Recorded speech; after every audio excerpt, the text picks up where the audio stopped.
নমস্কার, আমি নন্দদুলাল মণ্ডল ইতিহাসের পাতায় আপনাদের স্বাগত জানাই। আজকের আলোচনার বিষয়বস্তু ভারতের প্রধান ভাষাগোষ্ঠী অর্থাৎ principal language group in India. ভারতবর্ষের সংবিধান স্বীকৃত 22টি আঞ্চলিক ভাষা রয়েছে, যথা আসামি, বাংলা, গুজরাটি, হিন্দি, কানাড়ি, কাশ্মীরি, কোঙ্কণ, মালায়ালাম, মণিপুরি, মারাঠি, নেপালি, উড়িয়া, পাঞ্জাবি, সংস্কৃত, সিন্ধি, তামিল, তেলেগু, উর্দু, বোড়ো, ডোগরি, মৈথিলি, সাঁওতাল। এই 22টি আঞ্চলিক ভাষা আমাদের যে অষ্টম শিডিউলে স্বীকৃত হয়েছে সংবিধান দ্বারা। এছাড়াও অনেক ভাষা রয়েছে যে ভাষাগুলোই আমরা প্রতিদিন কথা বলি। তো এই ভাষাগুলির উৎপত্তি কোথা থেকে? হঠাৎ করে কি একদিনে এই ভাষাগুলি চলে এসছে, না এর জন্ম কীভাবে? তো এই সম্পর্কেই আজকে আমরা খুব সহজভাবে বুঝে নেওয়ার চেষ্টা করব যে আমরা এই যেমন বাংলা ভাষায় ভাব বিনিময় করছি, কথা বলছি, এর উৎপত্তি কোথা থেকে, কীভাবে বাংলা ভাষার জন্ম হলো, সেগুলো আমরা আজকে জানব। 108টি ভাষা ভারতবর্ষে রয়েছে এবং 550টি বাচনভঙ্গি রয়েছে। বাচনভঙ্গিটা কি? যেমন আমরা বাংলায় কথা বলি, মেদিনীপুরের বাংলা একরকম, একটু টান আলাদা, উত্তরবঙ্গের মানুষের টান আলাদা। এই যে প্রত্যেকেই কিন্তু বাংলায় কথা বলি, কিন্তু স্থানভেদে, ভৌগোলিক অঞ্চলভেদে কথার টানের যে পার্থক্য, এটাকেই বলছে বাচনভঙ্গি বা বাচন রীতি। ভারতবর্ষের সবথেকে বেশি সংখ্যক মানুষ হিন্দিতে কথা বলে, 41%। এছাড়াও তেলেগু 7%, বাংলায় 8%, মানে 100 জন ভারতীয় যদি হন তাহলে 8 জন বাঙালি বা বাংলায় কথা বলেন। মারাঠি 7%, তামিল 6%, উর্দু 5%, গুজরাটি 5%, কানাডা 4%, মালয়ালাম 3%, উড়িয়া 3%, পাঞ্জাবি 3%, আসামি 1% এবং অন্যান্যরা সব এই 7%-এর মধ্যে আসছে। তো এই যে ভাষাগুলি, ভারতবর্ষের যতগুলি ভাষা আছে সেই সমস্ত ভাষার উৎপত্তি এই প্রধান 4টি ভাষাগোষ্ঠী থেকে। প্রথমটা হচ্ছে অস্ট্রো এশিয়াটিক, টিবেটো বর্মন, দ্রাবিড়িয়ান, ইন্দো আর্য। এই যে মূল 4টি ভাষা গোষ্ঠী, এই ভাষা গোষ্ঠী থেকেই ভারতবর্ষের সমস্ত ভাষার উৎপত্তি। অর্থাৎ এই 4টি ভাষা গোষ্ঠী হচ্ছে ভারতবর্ষের বর্তমান ভাষার জননী। এখান থেকেই সমস্ত ভাষার জন্ম। তাহলে আমরা এক এক করে প্রতিটা ভাষা গোষ্ঠী সম্পর্কে ধারণা নিয়ে নিই। প্রথমেই আসা যাক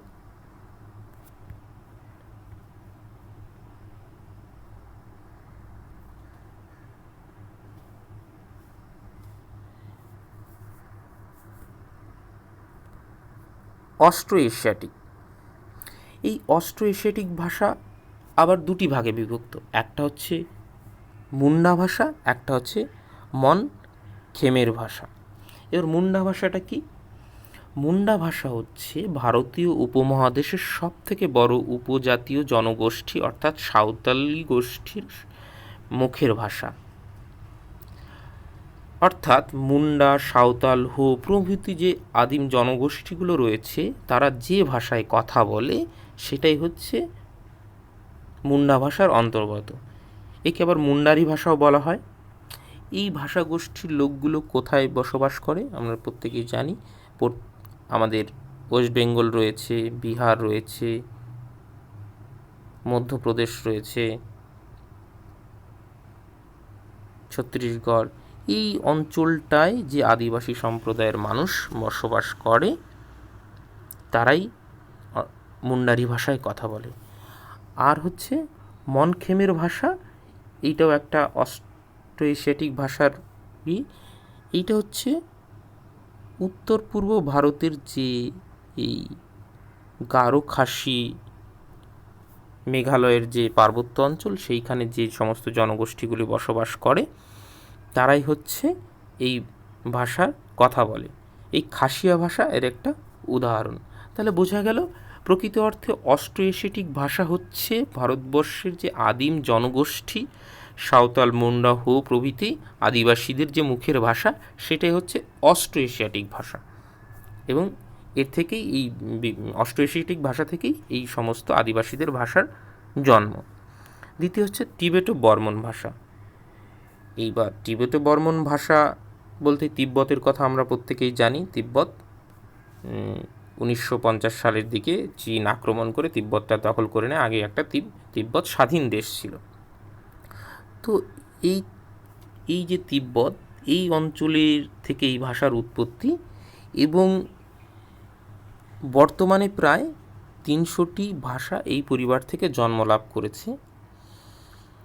হিমালয়ের কোল ঘেঁষে উত্তর পূর্ব আসাম থেকে পূর্বের পাঞ্জাব পর্যন্ত এই ভাষা প্রচলিত।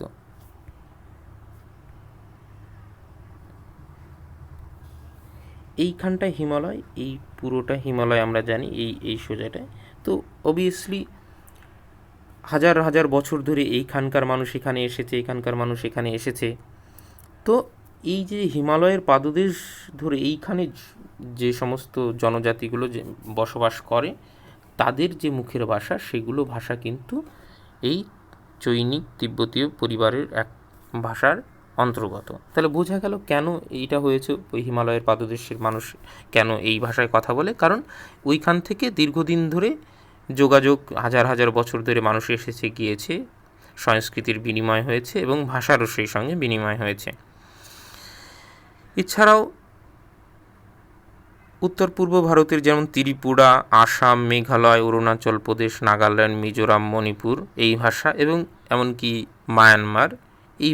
মায়ানমারেও এই ভাষায় মানুষ কথা বলে।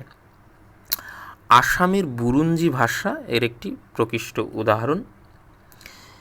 এই ভাষা বহু প্রাচীন, এবং কিন্তু এর কোনো লিখিত রূপ নেই বলে কোনো, যেমন বৈদিক সাহিত্যের মতন, তামিল সাহিত্যের মতন বড় কোনো সাহিত্য তৈরি হয়নি।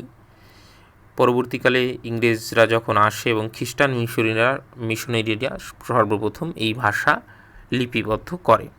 তাহলে তিব্বতীয় বর্মন ভাষা বোঝা গেল যে তিব্বত এবং হিমালয়ের পাদদেশ অঞ্চল এবং উত্তর পূর্ব ভারতের রাজ্যগুলিতে এই ভাষাভাষী লোকের সংখ্যা বেশি, এবং এর একটা উদাহরণ হচ্ছে বুরুঞ্জি ভাষা আসামের। এইবার আসি আমরা দ্রাবিড়ীয় ভাষায়। বর্তমানে প্রায় 20টি দ্রাবিড়ীয় ভাষা রয়েছে। প্রায় সমগ্র দক্ষিণ ভারতে সহ শ্রীলঙ্কার উত্তর দিক এবং উত্তর পূর্ব দিকে এই ভাষা প্রচলিত। কেন শ্রীলঙ্কায়ও কেন, তো আমরা প্রত্যেকেই জানি চোল এবং পরবর্তী দক্ষিণ ভারতের যে সমস্ত রাজারা শ্রীলঙ্কার ওপরে আধিপত্য বিস্তার করেছিল, এবং হাজার হাজার বছর ধরে সেখানকার সংস্কৃতির সঙ্গে সংমিশ্রণে এই ভাষা শ্রীলঙ্কাতেও পৌঁছে গিয়েছিল। কিন্তু এই ভাষার উৎপত্তি কোথা থেকে? উৎপত্তি হচ্ছে, ভাষাতাত্ত্বিকরা মনে করেন 4000 খ্রিস্টপূর্বাব্দে, অর্থাৎ আজ থেকে 6000 বছর আগে ইরানে এই ভাষার উৎপত্তি, এবং এই ভাষার তখন নাম ছিল হচ্ছে ইলম।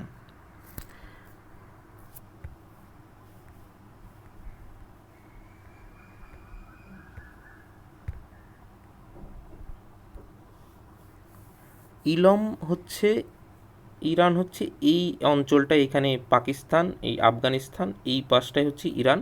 এইখানে এই ভাষার উৎপত্তি, এবং এর নাম ছিল ইলম, এবং পরবর্তী ব্রাহুই এর রূপ, এবং এইটা ধীরে ধীরে আফগানিস্তান এইখান দিয়ে এবং বালুচিস্তান, সিন্ধু প্রদেশের মধ্য দিয়ে দক্ষিণ ভারতে প্রবেশ করে। বোঝা গেল যে কিভাবে ভাষাটা এসেছে। এই ভাষাগুলির মধ্যে এখন বর্তমানে দক্ষিণ ভারতে যে ভাষাগুলি এই ভাষা থেকে উৎপত্তি হয়েছে, সেগুলো হচ্ছে তামিল, তেলেগু, কন্নড়, মালায়ালাম এই ভাষার উদাহরণ। তো অনেকেই এই কারণেই মনে করেন যে হয়তো হরপ্পা সভ্যতা দ্রাবিড়রা তৈরি করেছিল, এবং আর্য আক্রমণ করার ফলে এরা দক্ষিণ ভারতে চলে আসে। এইরকম তত্ত্ব এই কারণেই দেওয়া হয় বা ঐতিহাসিকরা মনে করেন। যাই হোক, ঐতিহাসিকদের মধ্যে এই নিয়ে বিতর্ক রয়েছে। এবার পরবর্তী ইন্দো ইউরোপীয় ভাষাগোষ্ঠী। এইখান থেকে একটা ভাষা শাখা বের হয়, ইন্দো আর্য ভাষা। এই ইন্দো আর্য ভাষায় সবথেকে বেশি সংখ্যক মানুষ কথা বলে। উত্তর ভারত প্রায় 500 ইন্দো আর্য ভাষা রয়েছে, ছোট বড় মিলে। তো এই যে ইন্দো আর্য ভাষা, যেখান থেকে আমাদের ভাষাগুলির জন্ম হয়েছে, এর সবথেকে প্রাচীন নিদর্শন আমরা পাই বৈদিক সংস্কৃতিতে।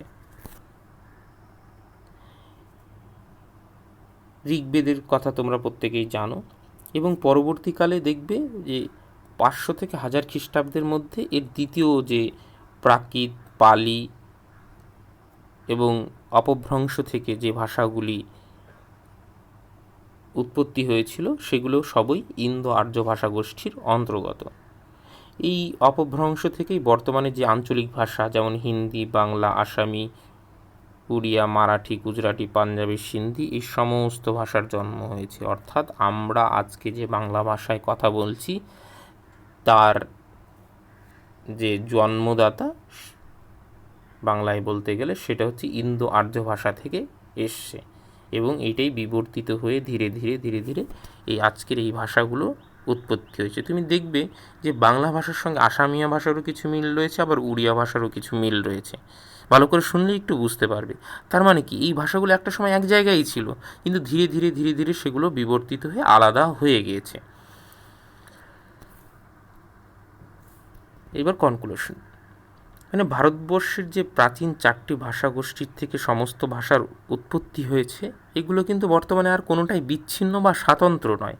কারণ অতীত থেকেই ভাষাগুলির মধ্যে পারস্পরিক আদান প্রদান হয়েছে, এবং একটা ভাষার সঙ্গে আরেকটা ভাষা এবং ভাষাগোষ্ঠীর মিলন ঘটেছে।